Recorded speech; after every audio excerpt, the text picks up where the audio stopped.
Welcome to the Author to Authority podcast and happy 2024. Wow, I can't believe that we are at the beginning of a new year. For the first 10 episodes in 2024, we are going to take a look back at the top 10 episodes of 2023. These were high value, high impact episodes that I really felt needed to be replayed and reshared. So sit back and enjoy this top 10 episode.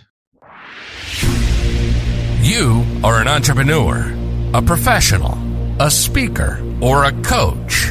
And although you've come a long way, it's time for you to take it to the next level. We've got you. This is the Author to Authority podcast.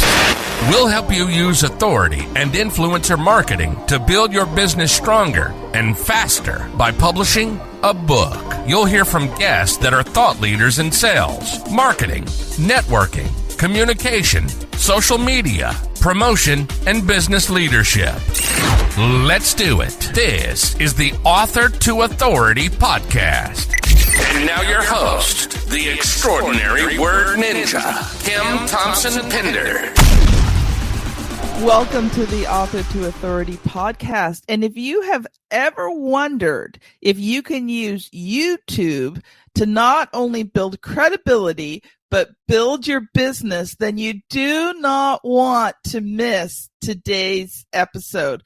I am so excited to have Andrew Murdoch with us. He's the founder of YT Era, a full-service YouTube marketing solution for businesses and entrepreneurs. Now, after reaching a low point in 2018 and discovering the transformative power of YouTube content, he hit rock bottom, but he turned to YouTube videos for self-improvement and found success in boosting his mindset, finances, and health.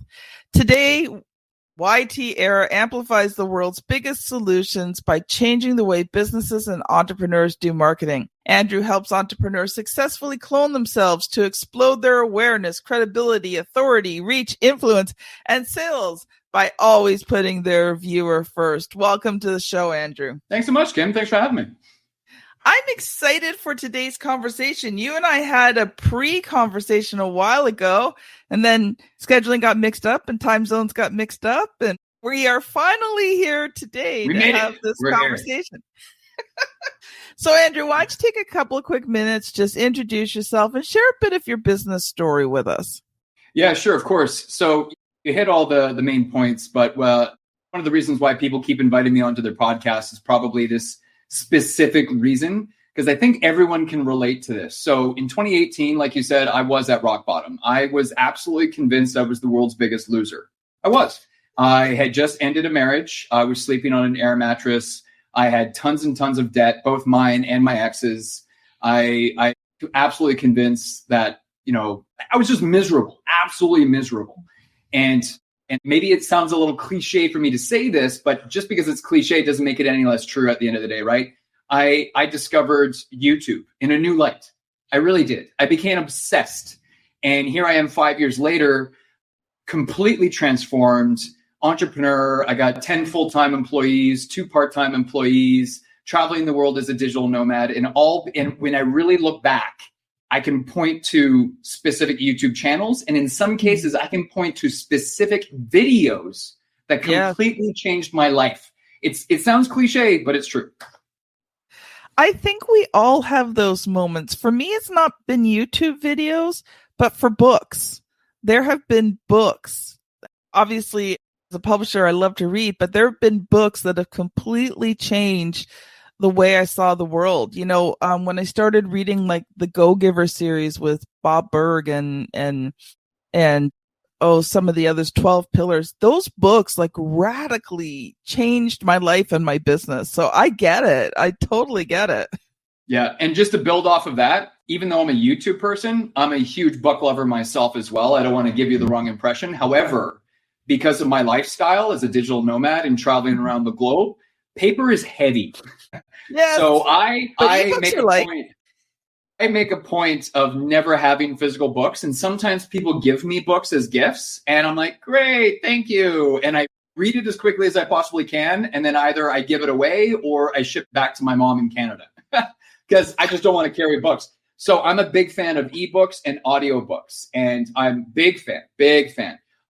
Do lean towards video content, specifically YouTube, but I'm still a big lover of books as well. So I'm Canadian. So where does your mom live in Canada? She's in Belleville, Ontario. I don't know if you know Belleville. It's a little hole in the wall place. No, but most people don't know where Belleville is. Yeah, BC, I lived in Ontario all my life. I know where Belleville is. I've been to Belleville. Yeah. I'm sorry. There's not much there. True, but it's still a lovely little place. Actually, it's a tourist town. Is it really? Okay. Well, because it's part of that Eastern Ontario block, and it's got some touristy things to it that you can do. And I think Belleville is one of those places where they might have had some like military forts and different things. So, well, they do have an active military base right now in it's the tiny community right beside Belleville. But anyways, now we're going down another rabbit hole. But yeah, they do have a military base there. And it's like they used to have a John Deere plant back in the day. So it was a factory town, and now it's more of like a retirement community, I think. Yeah. Yep. Cool. Okay. The moment you have all been waiting for. How to use YouTube. Andrew, I'm going to let you loose. And I know you're going to talk about a lot of things, and I'll probably interrupt you because I'm going to want to know things about my YouTube channel as well. So I'll let you loose for a while. Yeah. So let me dive right in. Listen, building YouTube channel to support your business is easily the most underutilized marketing strategy in my humble view, simply because, well, geez, I could talk for an hour on this alone, but I'll give you the Cole's Notes version. This is indisputable. The number one content consumed today is video. It used to be text, then it became images, and now it's video. It's been video for years, and it's likely to continue to be video for years until AR or VR disrupts that. But let's be honest, AR and VR is built off of the foundation of video marketing, right? So if you're in business and you're planning on being in business for the next 5-10 years plus, and you're not currently leveraging video marketing in some capacity, I'm sorry to be the bearer of bad news, but 2017 is calling and they want their marketing strategy back. Okay. You will not be in business much longer if you are not incorporating video marketing to the fullest extent, because I guarantee you your competitors are. And now why do a lot of people convince themselves that they can't do video marketing or YouTube channels? Well, in my humble, and I've been doing this a long time, I've participated and contributed in execution and strategy in dozens and dozens of YouTube channels over the years. The number one hurdle that people are need to overcome, fear. It's fear. Mm-hmm. Because everybody has a smartphone in their pocket. You have a film studio in your pocket. You do not have an excuse. I'm sorry. Everybody has a fantastic camera and mic in their pocket. So or a webcam on the computer. That too. So the fear comes into the fact that they don't want to put themselves out there. They don't want to be ridiculed. Oh, it's easier to send out a tweet, Andrew. Exactly. It is easier to send out a tweet, which is why the lifespan of a tweet is 18 seconds. The lifespan of a Facebook post is about 2 minutes. The lifespan of a LinkedIn post is about 3.5 minutes. What's the average lifespan of a YouTube video? 22 days, because you have less competitors. There's less people willing to put themselves out there. There's less people willing to set up the camera and the lights and the mic and do all of that stuff. There's less people willing to go to that length, right? There are more people willing to send out a tweet or a text of some kind because it's easier, because there's grammar check and spell check. They're not going to make mistakes, whereas, and I mean, come on, if you make mistakes on camera, you can edit that out if you have an editor, or you can learn some basic editing yourself, and you can tweak the content so that before you hit the publish button, it looks the exact way that you want it to look, right? So now let's actually dive into some meat. Let's sink our teeth into something really valuable. Once you've overcome that fear and actually just take action, because honestly, the best way to deal with fear is just do it. Feel the fear and do it anyways, is the old saying, right? Yep. The more you practice, the more you do this. You have a YouTube channel. You've made hundreds of videos.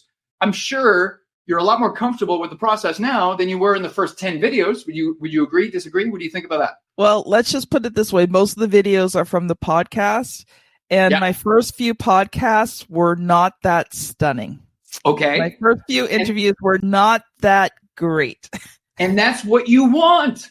You want to be able to look back and see how far you've come, see how much more comfortable you are at interviewing your guests, see how much better your intros and your outros are. You want to look back and say, wow, I was bad. That's the point. I love it. That's the point. You have to start somewhere. Done is better than perfect. There is no such thing as a perfect video. There's no such thing as a perfect video. But you got to go. You got to start somewhere. Okay, now, enough with the teasing. Let's dive right in. How to dominate on YouTube. It is essentially a 3-step process. It's not complicated. It's not confusing.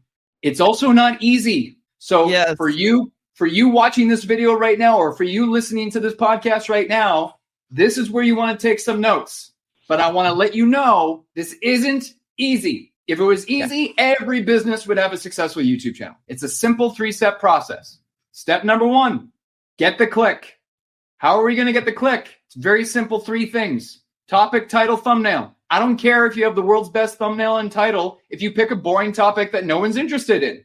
You got to pick a topic that people are interested in. Andrew, how am I going to pick a topic that people are interested in? You're a business owner. You're an entrepreneur. You probably have a list of FAQs that people keep asking you over and over again. If they're asking you these questions, chances are they're going into YouTube and they're typing in a search query in the search bar the exact same question. Make videos on those FAQs. Yeah. Pretty simple, or they're typing it into Google, which is going to lead them to YouTube. Typing into Google and YouTube, you'll have the auto menu bar that shows up, and you can see what people are searching for. This is absolutely free. You can go to Google Trends. You can search for search terms and keywords in Google Trends to figure out if you're making a video on a topic that people are searching more for, or is it flat, or is it decaying? Is it dying off? There's all kinds of little tricks that you can spend. Invest a little bit of prep time before hitting the record button, because let's be honest, your time, it's valuable. There's only so much time going around. Everybody only has 24 hours in a day. So if you're going to hit the record button and go through the trouble of making a video, filming a video, editing the video, uploading the video, then at least pick a topic that people are interested in, right? So that's topic. The next thing you need to think about, thumbnail. You need to design a thumbnail that is enticing. It's got to be compelling. It's got to create some curiosity. Because, listen, I am not exaggerating when I say this. There are YouTubers out there today that will spend more time, money, and resources designing the thumbnail than the entire video. They will spend weeks. They will spend weeks obsessing over the thumbnail and the title and figuring out what would we click on. And after they finally find the thumbnail and title combo, the power twins, as we like to call them, once they find that this is it, then they go hit the record button. What do you think most entrepreneurs and business owners do? They hit the record button, they go to upload it to YouTube and go, I need a thumbnail, I need a title. And then they just do a half-assed job, and then they wonder why no one's clicking on their videos. Well, you gotta give it some packaging. We gotta package the content, because, again, bearer of bad news here. I know Andrew's all bad news today. Human beings, we are very vain creatures. We like pretty things. Sorry. It's human nature. It's human psychology. It's human behavior. If I spent $50,000 on a nice watch, and for those of you watching the video, you can tell I'm not into the bling bling, but if I spent $50,000 on a really nice watch, that watch better come in a really nice box. Yes. Yeah. It just better, right? Because garbage in, garbage out. If someone sees, sorry for the language, but if someone sees a shit thumbnail, they're going to immediately assume it's a shit video. And what's more valuable than someone's time and attention? Nothing. The answer to that is nothing. They're not going to click because they're going to assume that this video is a waste of their time because look at this terrible thumbnail, right? And what did I said it was the power twins. So the thumbnail is what grabs someone's attention first. Everything I'm about to describe to you happens in less than a second. You do it, I do it, we all do it. The first thing that happens in a person's brain is go, wow, look at that thumbnail. In a split second, in a fraction of a second, they read the title. They decide, is this relevant to me? So if the thumbnail was attention grabbing, yes. If the title is relevant to them, yes. There's one more thing that happens before they click. You, me, we all do this. We glance to the bottom right corner and we look at the time code and we think, do I have 8 minutes right now? Do I have 32 minutes right now? And if the answer to that is yes, if you have 3 yeses in the brain of the user, then they finally clicked. So you see there's a lot that goes inside your brain before someone actually clicks on your video. Topic, title, thumbnail. If you don't address those 3 T's, you are not getting the click. And then there's no point in making the video. There's no point in hit the record button. Okay. Any questions on that, Kim, before we move on to step 2? Well, the only thought I had, and we all hate this word, but so true. Your titles have to be clickbait. They have to be so attention grabbing that, it's got to just really pack a punch. One quick question for you, though, because I do use a couple of tools to help me. I use a headline analyzer, and I also use TubeBuddy.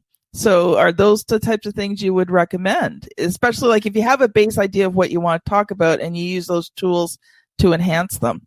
So I have to give a very nuanced answer to this because my opinion is that people overvalue those tools and just blindly trust them without doing the homework on who their viewer avatar is and what actually is a winning combination between a thumbnail and a title. Can't undervalue this enough. So my mentor that I'm very, very lucky to say that I'm in his inner circle.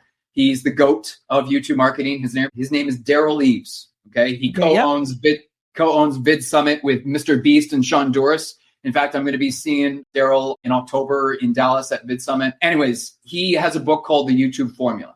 I recommend you read that book, you tear it apart, then you use those tools, and now you're using those tools from a power position. You're using those tools as an educated, informed person, understanding, because there's too many people out there that just blindly trust these AI tools without putting any common sense. And then again, they wonder why they're not getting the clicks.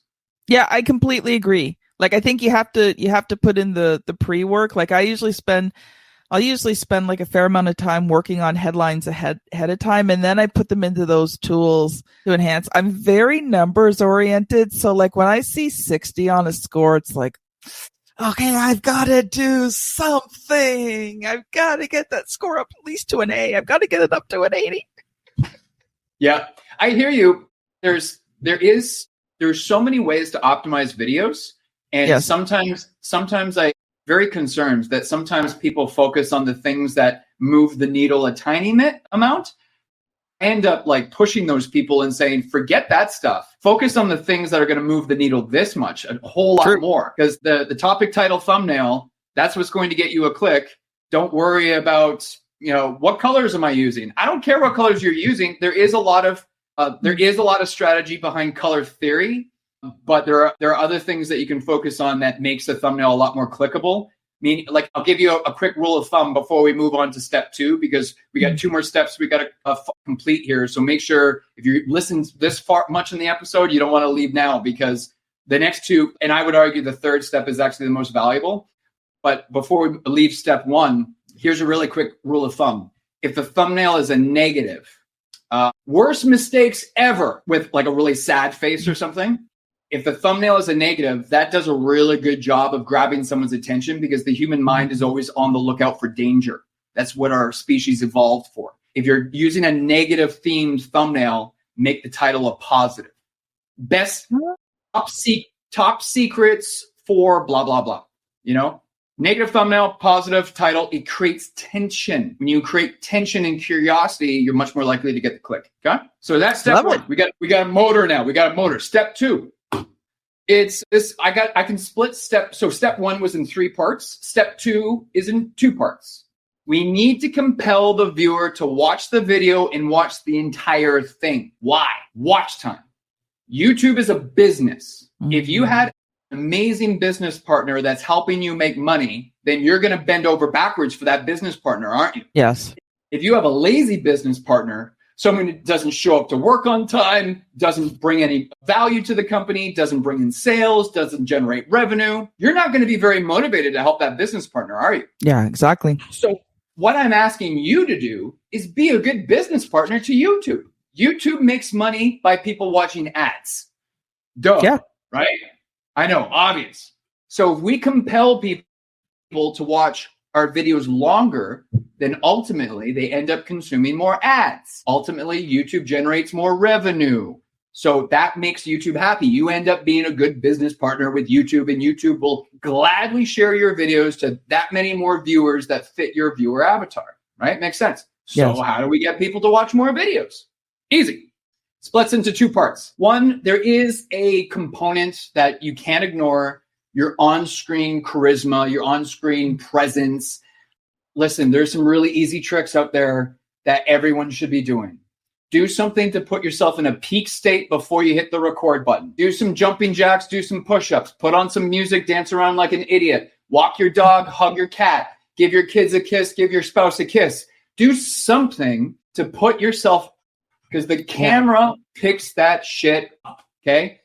Right now, but if I was talking to you right now and I was monotoned and I wasn't really interested and I wasn't looking at the lens and I'm not connecting with it, no one's going to pay attention. So there is that component of how you are delivering your content. So that's half of it. The other half, well, it depends on the kind of content you're making, and it does depend on the kind of viewer avatar you're trying to attract. There's a lot of variables here, but I can tell you from firsthand experience that putting a little bit of effort in post-production will help. Video editing. Insert some background music, insert some pattern interrupts like sound effects or lower third pop-ups. Cut out any of the any aspect of the video that slows the pacing down. Cut out any of that filler language like, so it just slows the whole video down, right? If you do those things, it really does a good job of making the video more consumable so that you have a higher percentage of your viewers that actually stick around into the very end, right? Yes. More watch time. Now, step 3, we got to move on to step 3 right away here just so I can make sure I add value. Step 3, in my opinion, is easily the most overlooked. For the most part, most people understand the value of step 1 and step 2, but step 3 is where everyone they either haven't done the work or they've done the work and they just give up because they've done so much work up until step 3. They're like, this is good enough. No, it's not good enough. Step 3 is you need to be able to convert that first-time viewer into a repeat, returning, loyal viewer. Yes. Because the YouTube AI, it's just a machine. That's it. It's just a machine. So anytime someone talks about optimizing for the YouTube algorithm, total BS. Optimize for the audience. Because the machine is measuring everything the audience does and doesn't do. It's just a machine. It's just measuring what people do. So don't tell me that the algorithm is turned on you. No, you just suck at making content. Sorry. Because the machine is just measuring what people are doing. So so congratulations, you got the click. Congratulations, you can convince someone to watch all the way into the very end of your video. Now what? We need to convince that viewer to keep watching. So at the end of your YouTube video, give them a reason to keep watching. In the YouTube platform, there are these clickable elements that you can throw up on the screen in the last 20 seconds or less. It could be between 20 and 5 seconds. I recommend you don't worry about the subscribe button. Don't worry about a playlist. Don't worry about it. Like, you can do all of that stuff, sure. But when you start giving marketing 101, when you give too many options to the end user, it's more likely they'll do none. So give them one powerful CTA. Okay, so let's say it's a video on optimizing your YouTube channel, growing a YouTube brand. Give some thought before you hit the record button to what other videos you have in your library, what other videos you have in your archive, and give it some serious thought. So let's say, Kim, you know what you have on your channel. What other episodes do you have that relate to growing a brand on YouTube, growing your marketing strategy on YouTube? What other can you think of off the top of your head if you have any other videos that might explain how to nurture that lead after someone's been captured? Do you have any videos like? No, but we did have a pre-discussion. So I took your advice you had given me on the first call. I don't have a YouTube one, but I already went back. I do have one on SEO. So at the end of this video, you are going to be directed to a video on SEO to help you increase your skills on YouTube. So, and I'm so glad that you prepped this because now in this, we're using a real world example now. We're talking about YouTube marketing. At the end of this video, you can look at the viewer and say, now that you know how to grow your business using a YouTube channel, you might want to learn more about SEO because YouTube is the second largest search engine on the planet. and you're going to want to watch this, right? And I'll see you over here, right? Because physical body language, when you're pointing, and a verbal call to action, giving a specific reason, they're more likely to click now, right? Because they've watched your entire video. They've already seen value. They already like. Well, the worst thing you could do is say, bye. Worst thing. Worst sin you could possibly commit. Thanks for watching. No, don't say that. You're still watching, so I know you enjoyed this content on YouTube marketing. You're going to love this SEO video next. And then compel them to click. Now YouTube is paying attention to how many viewers you've now convinced to watch not one video, but 2, or maybe 3, or maybe 4. All of a sudden, YouTube goes, wow, this YouTube creator is doing a really good job. We need to serve their content to that many more viewers. Steps 1, 2, and 3. I kind of lied. Here's a bonus step. Step 4. That's your step 4. Dominate your niche. Control the narrative in your industry and other people that you're competing against. And I don't care if they're not my direct competition. Yes, they are. Yes, they are. Because if they also have YouTube video, then you're trying to get people to click on your thumbnails and not theirs. I don't care if they're not your direct competitor in business. In the world of attention, in the attention economy, they are your direct competition. You want to be making better content than them. And then you end up dominating. Every time you hit the record button, you're creating a clone of yourself, a clone of your brand.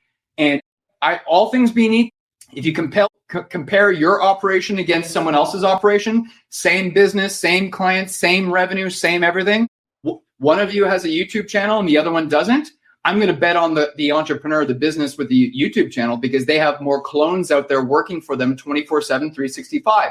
Whereas the other person, you can only do so many sales calls. There's only so many hours in a day. Start leveraging your resources in a smart, strategic way, and you'll dominate your niche. That's what I got. 4 steps on how to win on YouTube. Oh, that's awesome. And I wish we had more time to continue. Andrew, if people have enjoyed this video today, how can they connect with you? Probably the easiest way to DM me is LinkedIn. I just find LinkedIn, for obvious reasons, there's a lot more professionalism and maturity on LinkedIn than some of the other social media platforms. And then my company is YT Era. So you can find us at ytera.com. We have an online course that you can get at yt4business.com. That is awesome. Now, audience, if you've listened to this and you've enjoyed this today, you are going to want to go check out episode 331, SEO Made Simple. If you are on YouTube, the video will be over here or over here. I haven't figured it out quite. If you're listening on the podcast, use your finger, scan back to episode 331 and listen to SEO Made Simple. Thank you so much, everyone. We'll see you on the very next episode. Bye now. You've been listening to the Author to Authority podcast. The extraordinary word ninja, Kim Thompson-Pinder, has helped over 200 entrepreneurs, professionals, speakers, and coaches write and publish their books that have become incredible marketing tools for their business. And many of those have gone on to become Amazon best-selling authors and have used their books to land high-level clients and get on big stages. We hope you've enjoyed the show. Make sure to like, rate, and review. And we'll be back soon. But in the meantime, hit the website at www.authortoauthoritypodcast.com. See you next time.